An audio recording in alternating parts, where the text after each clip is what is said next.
Hindi sapat ang salita kung malamig ang puso. Hindi sapat ang tama kung walang pagdamay dito. Dahil ang katotohanan na walang pag-ibig ay maaring maging sugat sa halip na lunas sa sakit. Hindi rin sapat ang pagyakap lamang kung itinatago ang mali sa kalooban. Dahil ang pag-ibig na walang katotohanan ay nawawala sa tamang daan.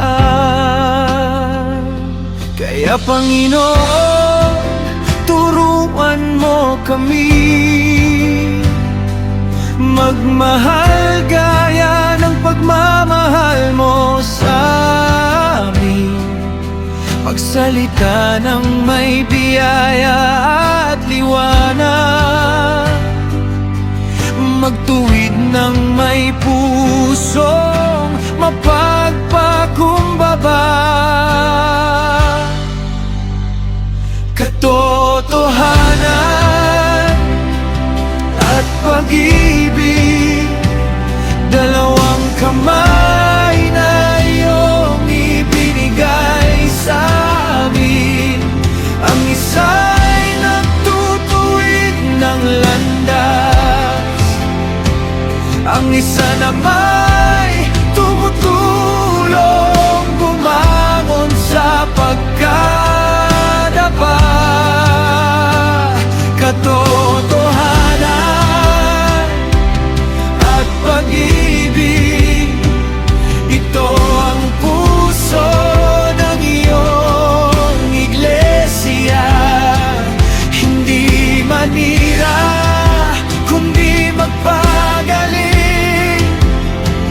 Hindi magtulak palayo, kundi magbalik sa'yo.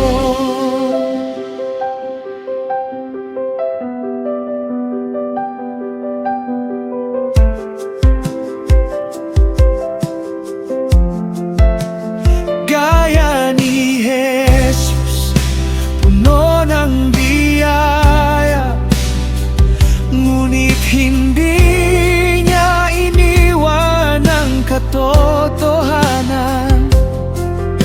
Hindi niya kinonsinti ang kasalanan, ngunit niyakap ang pusong nagsisisi at nangangailangan. Kapag kami magsasalita, hayaan mong ikaw ang makita. Hindi abang, hindi sariling isip, kundi pusong katulad ng iyong pag-ibig. Turuan mo ang aming mga kamay na magtayo, hindi manakit kailanman. Ang aming bibig ay maging daan ng pag-asa, pagbabago at kapayapaan.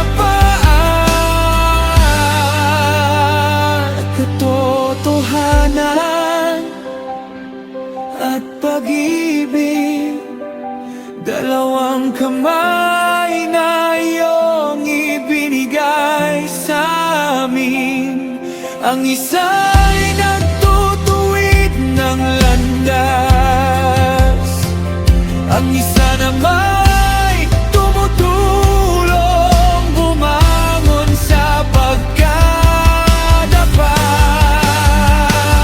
Katotohanan at pag-ibig, ito ang puso ng iyong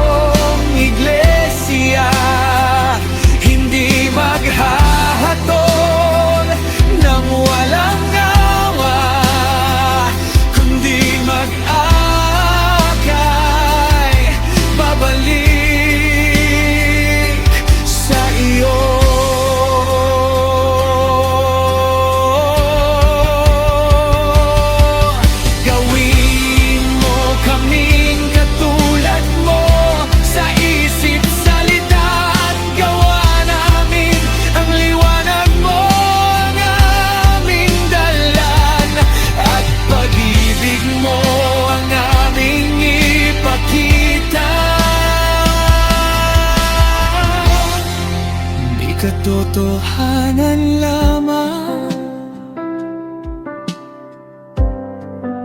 hindi pag-ibig lamang,